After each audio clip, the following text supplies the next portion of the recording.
It's 10 o'clock. This is Sky News at 10, our top story. A man is arrested on suspicion of assault after passengers at Heathrow were caught up in a pepper spray attack which left 5 people in hospital. Lando Norris is crowned Formula One world champion, the first British driver to win the title since Sir Lewis Hamilton 5 years ago. Donald Trump Jr. tells Sky's Yalda Hakim his father may walk away from trying to broker a peace deal between Russia and Ukraine.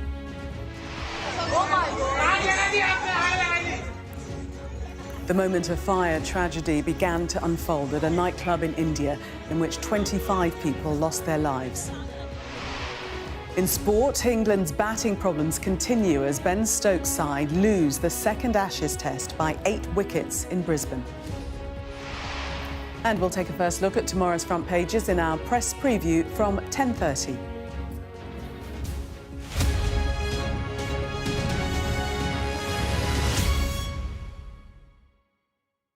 Good evening.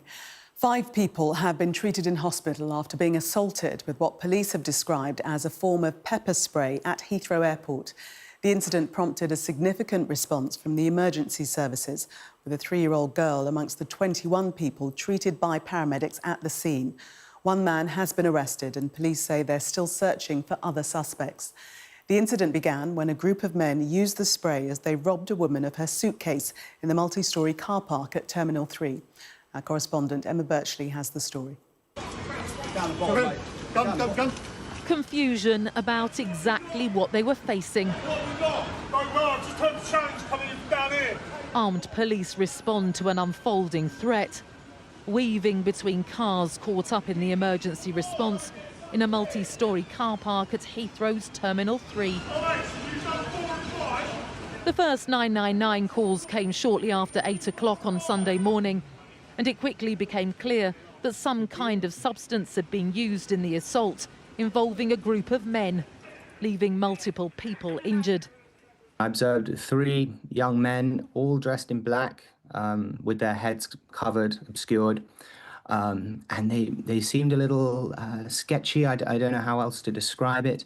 And then they bolted and they went through a side door and up some stairs. And at that point, people started coughing, one at a time at first.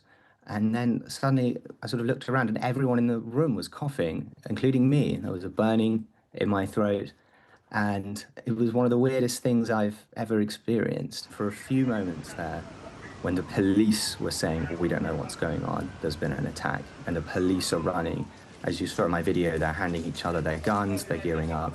There are a few moments where you think, I'm not in control of the immediate future. I don't know where this is going to go. And that is something that I experienced this morning.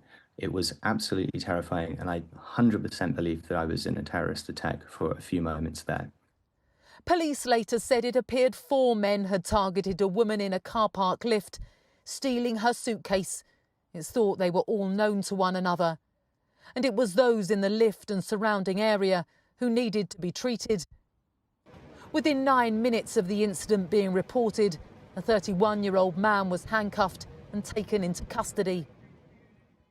The police say a form of pepper spray was used in the assault, and around half an hour after London Ambulance Service was first alerted, they declared a significant incident, caring for 21 patients, 5 of whom needed to be taken to hospital for further treatment.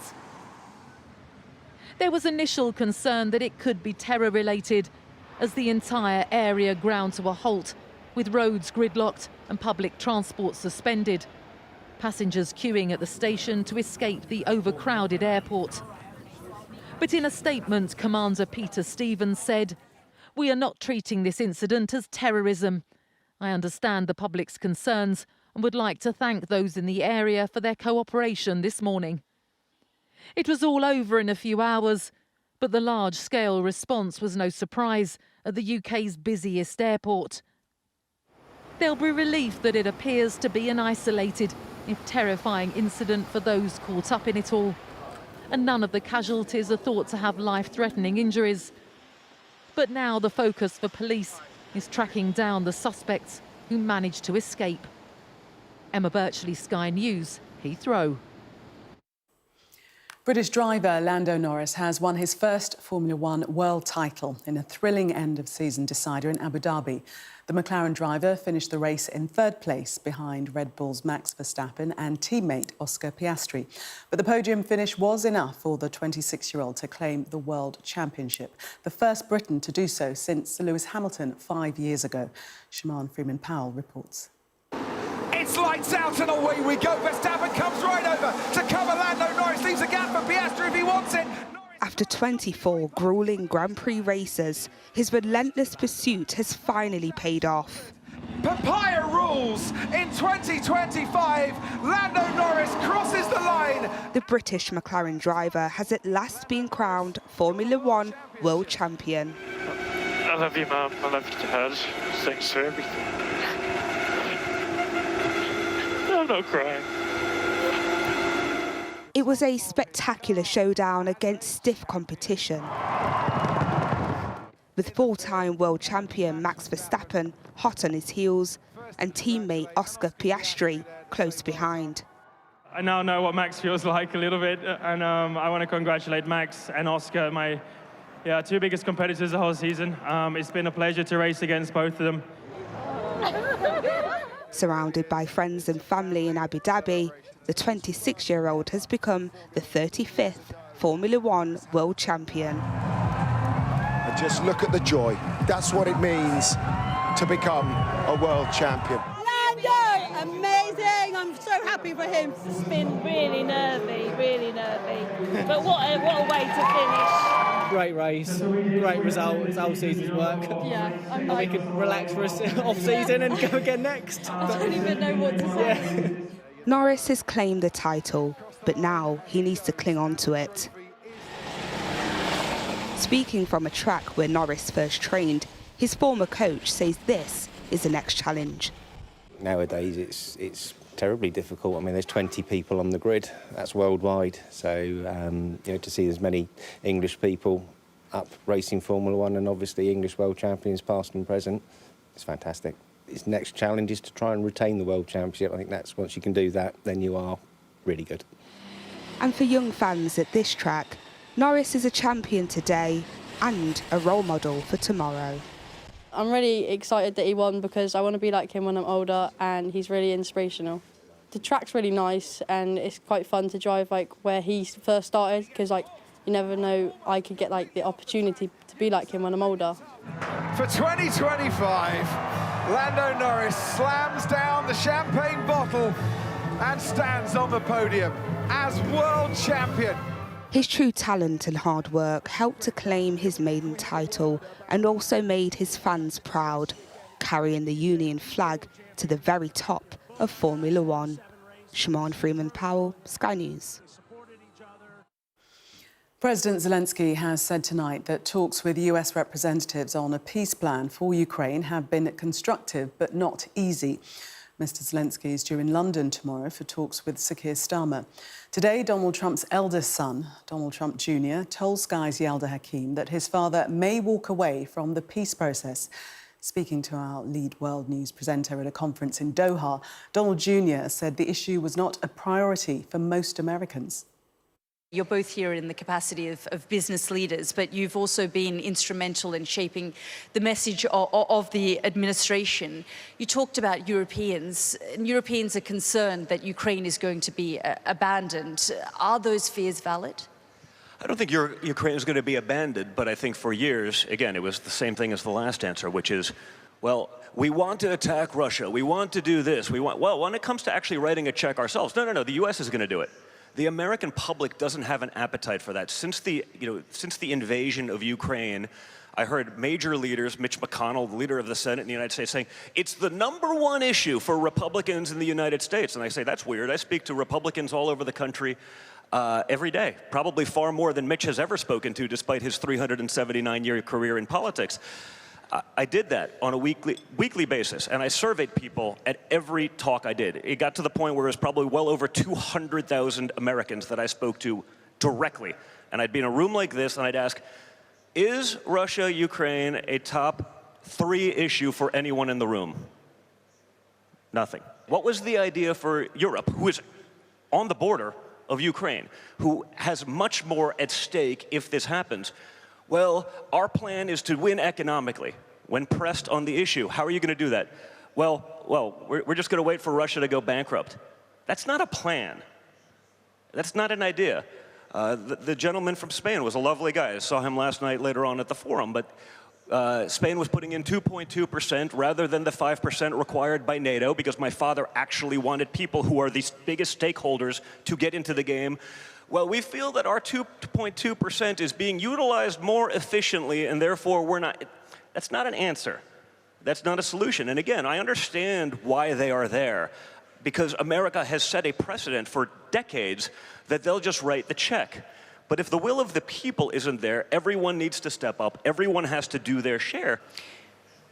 I mean, obviously, Ukraine has a massive corruption issue, and as you say, it was a far more corrupt country than Russia, as delegated by the United States government prior to this war. But then, because of the war, and because he's one of the great marketers of all time, Zelensky became a borderline deity, especially to the left, where he could do no wrong. He was beyond reproach. Years of corruption, years of graft and theft on a world stage that everyone in this room knew was happening, was totally absolved. And it's ridiculous. We're not dealing in reality. But is your hunch that President Trump is going to walk away? I think he may. What's good about my father and what's unique about my father is you don't know what he's going to do. The fact that he's not predictable, he's not following the playbook of every clown who's, again, been a bureaucrat for decades, you don't know. And so that forces everyone to actually deal in an intellectually honest capacity, which has not happened in far too long. Donald Trump Jr. there. Reform UK has issued a statement tonight denying breaking electoral law. It follows a report in the Daily Telegraph that Nigel Farage has been reported to police by a former member of his campaign team over claims he falsified election expenses. Let's bring in our political correspondent now, Mari Aurora, who's in Westminster for us tonight. And Mari, what do we know? Well, as you were saying, Gillian, we know the Telegraph is reporting that Nigel Farage has been reported to the police by a former member of his campaign team. It's important to stress that Reform UK denies breaking electoral law entirely. But in terms of the details of some of these claims, so the claims relate to the 2024 general election campaign, Nigel Farage's campaign in Clacton-on-Sea, that seat that, of course, he won in that election. The Telegraph is reporting that a man called Richard Everett has made these claims. He's a former Reform councillor, and they're reporting that Mr Everett has submitted documents to the Metropolitan Police as part of these allegations. Now, Richard Everett was one of 4 Tory councillors who defected to the Reform Party on the eve of the general election campaign. And it's important also to stress that Sky News cannot verify these allegations ourselves. We are waiting to hear from the Metropolitan Police, but also from the Electoral Commission about these allegations. And also, in terms of the political reaction to this, both Labour and Conservatives this evening are calling for answers from Nigel Farage. Now, Sky News understands that Nigel Farage has not been informed by the Metropolitan Police that they are investigating these claims, and a Reform UK spokesperson has told Sky News these inaccurate claims come from a disgruntled former councillor. The party denies breaking electoral law. We look forward to clearing our name. Mari, thank you very much for that update. Benjamin Netanyahu has said that Israel and Hamas are very shortly expected to move into the second phase of the Gaza ceasefire. The second stage addresses the disarming of Hamas and the withdrawal of Israeli troops from Gaza, amongst other sticking points. Benjamin Netanyahu says things can move forward once Hamas follows through with their Phase 1 commitments, including handing over the remains of their last Israeli hostage. A 5-year-old boy and a 60-year-old woman have been killed in a fire in Edenderry, west of Dublin. A murder investigation is underway following the house fire. Another woman is seriously injured in hospital. Investigators have described it as a murderous attack on a family home. The British photographer Martin Parr has died at the age of 73. He was best known for his vibrant and humorous photography, documenting everyday life and British culture through his lens. Some of his most famous projects include The Last Resort, which captured British life during the 1980s, and Only Human, which captured the social climate after the EU referendum in 2016. 25 people have died in a fire at a nightclub in the Indian state of Goa. The fire broke out just after midnight in a village in the north of the state when a gas cylinder exploded. 20 of those killed were nightclub staff. The 5 others were tourists from India. This from our India reporter, Neville Lazarus. This video claims to show the start of the fire on the first floor of the nightclub. A night of fun and celebrations soon turned into tragedy.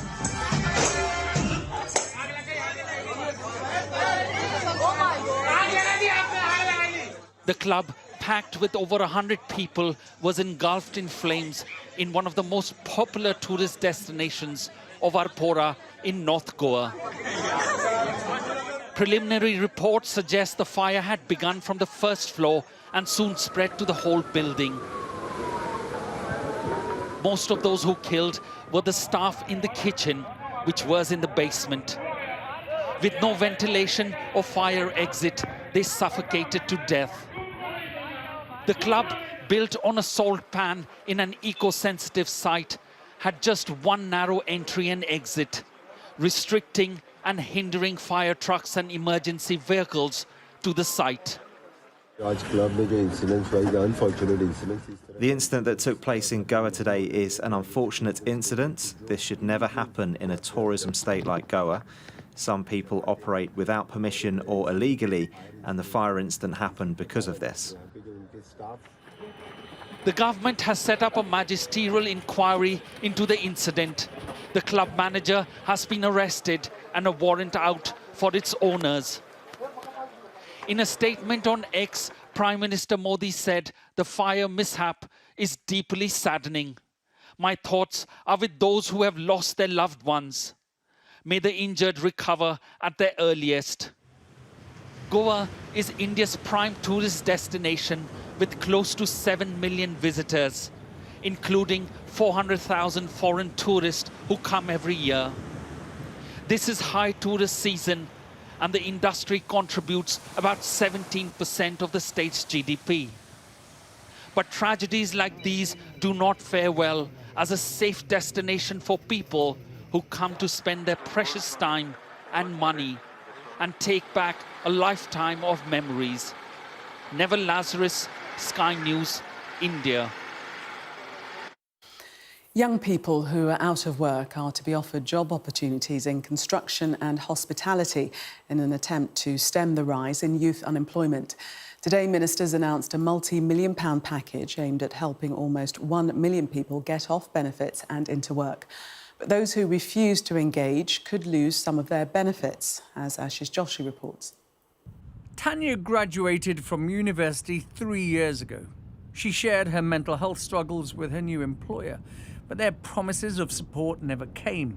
She was signed off sick for 15 weeks over 2 years before finally leaving with burnout.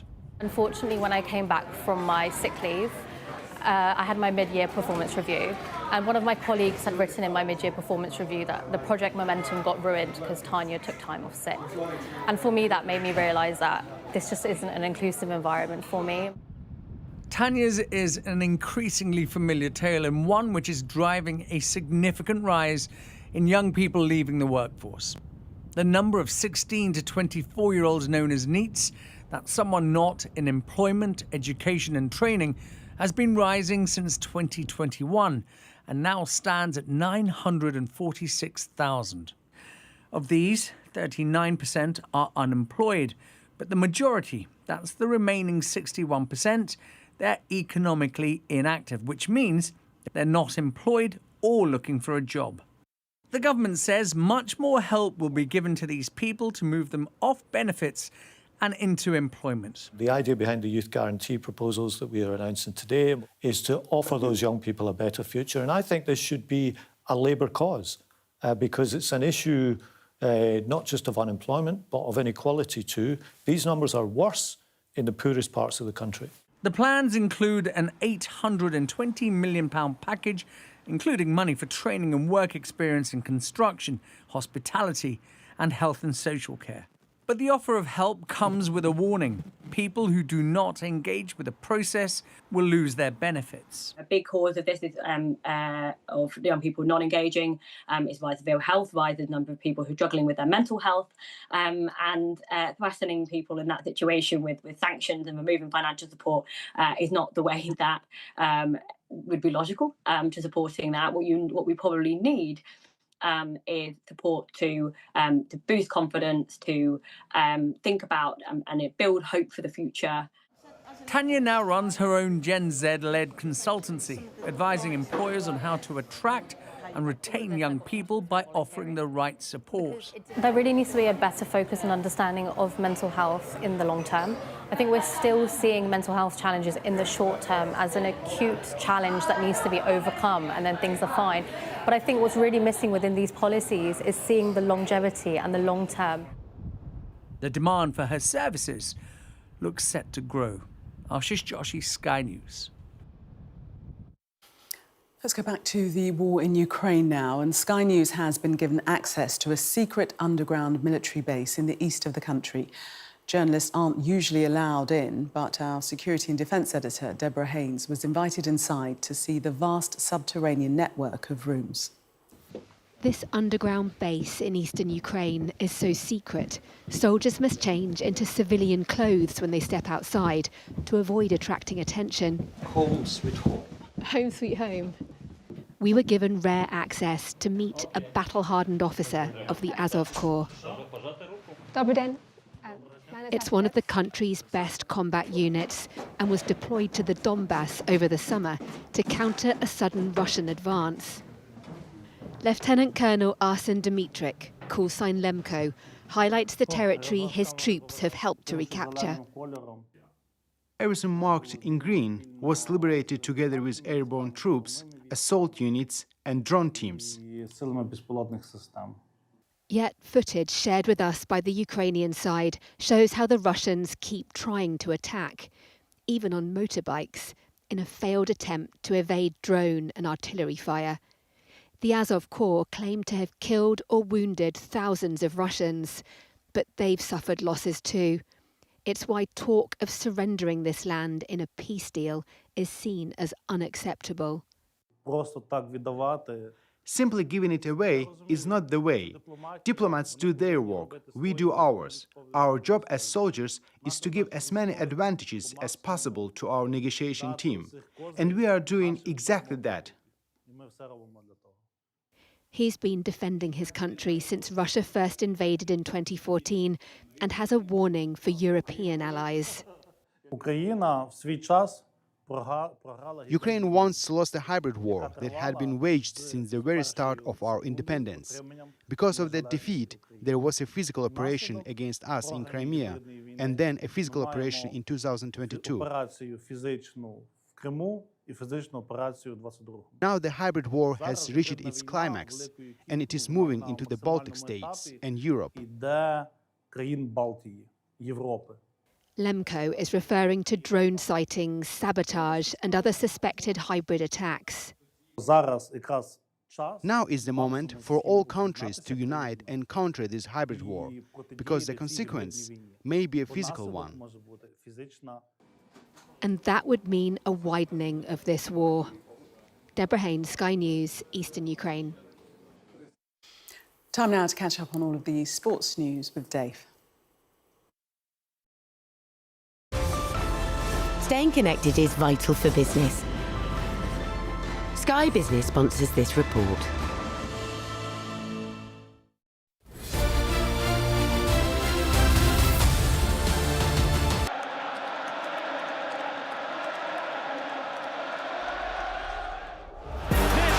Typical Toure, absolutely brilliant. Yaya Toure tries to place it and does. Yaya Toure I started from my academy, I always loved goals.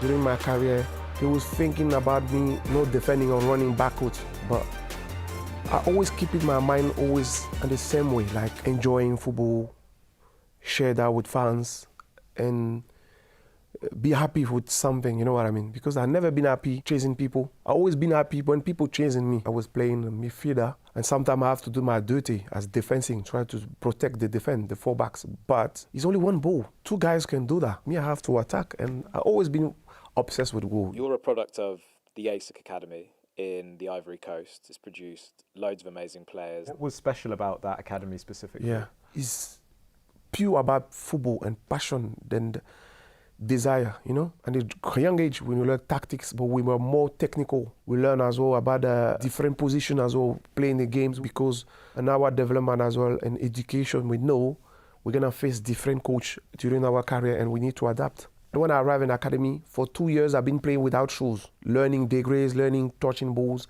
skills my feet, understanding all the area of my feet. My feet was getting hurt. If I take my shoes now and you see my feet is a bit ugly. When I learned how to control my feet without shoes on it and understand the ball clearly, purely, skin to the ball, is different. The kind of famous story is about you going to Arsenal for the trial. Tell me about that. The idea was Arsene Wenger was encouraging the CEO of Belgium clubs to keep me here in Belgium for one more years to complete the Belgium passport, and after that I can come back. Because at that time I was not European.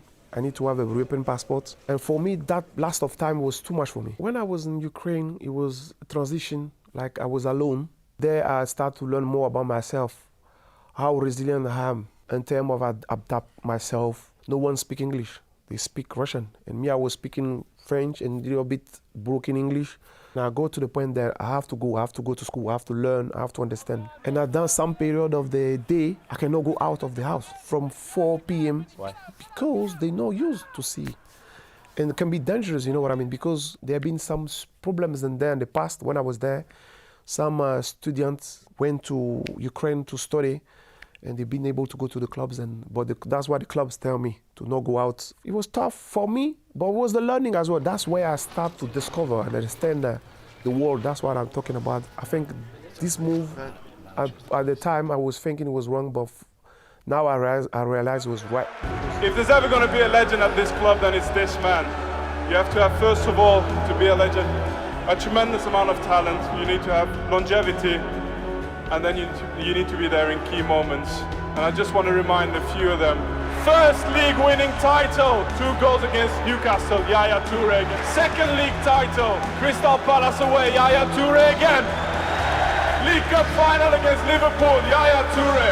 And if you're not going to be a legend with that, you're never going to be a legend. Thank you again, Yaya. For you, what was your greatest achievement? You have to know it. Ivory Coast win the AFCON, because even now when I go and Ivory Coast just have some time with the friends, close friends or older friends, they're always gonna ask me, okay, you win trophies, but for your country you never win. Why you cannot win with your country? You know what I mean? That was the question mark, and it was my brain all the time. If I didn't make that, it will be the one that will stay in my, you know what I mean, my head for life. But obviously, thank you God, I made it. When you finally gave it up, were you happy with what you'd achieved? Were you happy with your career? Chris, definitely. I don't want to start playing football. Sky Business sponsors this report. Well, that was Sky News at 10. Coming up, we'll take a first look at tomorrow's newspapers in the press preview. When we come back, I'll be joined by the PR consultant, Kevin McKeever, and the writer and broadcaster, Angela Epstein. Amongst the stories, we'll be discussing this on the front of The Guardian. Their headline, Patients at Risk as 1 in 7 GP referrals vanish into a black hole. We'll be right back. Do stay with us.